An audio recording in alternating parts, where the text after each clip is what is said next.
Alors l'UDCC, c'est l'Union de défense des citoyens et contribuables. C'est une association qui a pour but de défendre les libertés des citoyens et nous entendons, dans la mesure du possible, défendre le contribuable quand les élus, pour des raisons diverses et variées mais en général souvent mauvaises, utilisent l'argent du contribuable d'une manière qui nous apparaît non légale.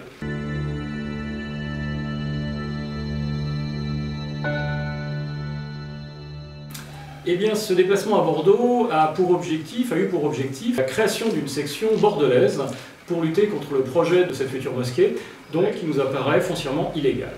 On est en présence en France d'une érosion du principe de la loi 1905, puisque les communautés religieuses, enfin en l'occurrence la communauté islamique, reçoit de plus en plus de cadeaux sous forme de baux amphithéotiques, ce qu'on appelle un bail amphithéotique administratif. C'est la mise à disposition gratuite ou semi-gratuite, parce que la plupart des fois il s'agit d'1 euro par an pendant 99 ans, de terrains qui sont parfois extrêmement étendus et qui servent à l'édification de bâtiments du culte. Mais c'est un cadeau qui se veut être le bien du contribuable et c'est un cadeau qui manifestement viole l'esprit et la lettre de la loi 1905. Mais tu dis que les élus violent la loi?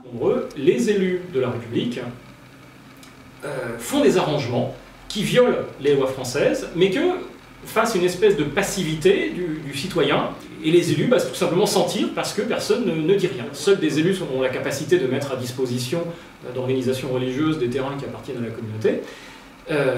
De très nombreux élus font ça et s'en tirent sans aucun problème. À partir du moment où personne ne dit rien, parfois tout se passe bien.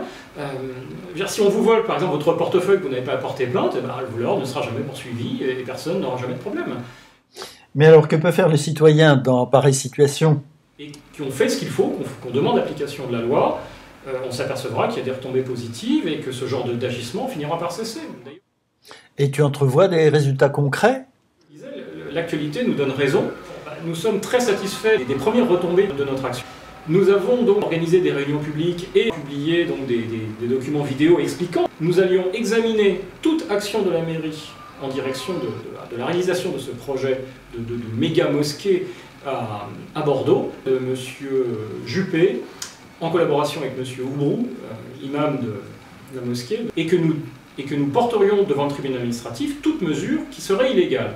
Et, comme par magie, quelque chose comme une semaine et demie ou 2 semaines après, la mairie annonce tout de go, alors que ça fait 10 ans qu'elle travaille sur ce projet, que le projet tel qu'il était prévu est annulé, et qu'il y a un changement de terrain, que la mosquée qui devait être construite sur un terrain qui avait été payé par la mosquée de Bordeaux, lapsus révélateur, par la mairie de Bordeaux, un terrain qui a été acquis par la mairie de Bordeaux pour une importante somme d'argent et qui allait être reconcédé pour rien du tout à l'association de M. Tarek Oubrou, et bien tout d'un coup, ce projet disparaît, et on parle d'un autre terrain, d'un autre type de financement, et du coup plus du tout de financement de la mairie.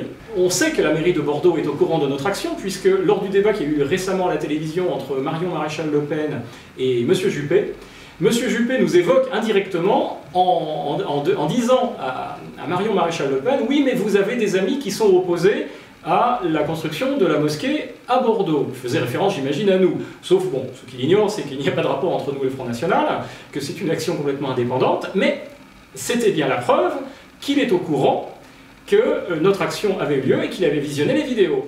Et donc, plutôt qu'être ridicule devant un tribunal administratif, M. Juppé a fait marche arrière, et tout d'un coup, comme par magie, le projet est annulé, et on est reparti sur un autre lieu, un autre type de financement. D'ailleurs, on parle du Qatar et du Maroc pour ce type de financement, et plus du tout, ni de bail amphithéotique, ni de quoi que ce soit.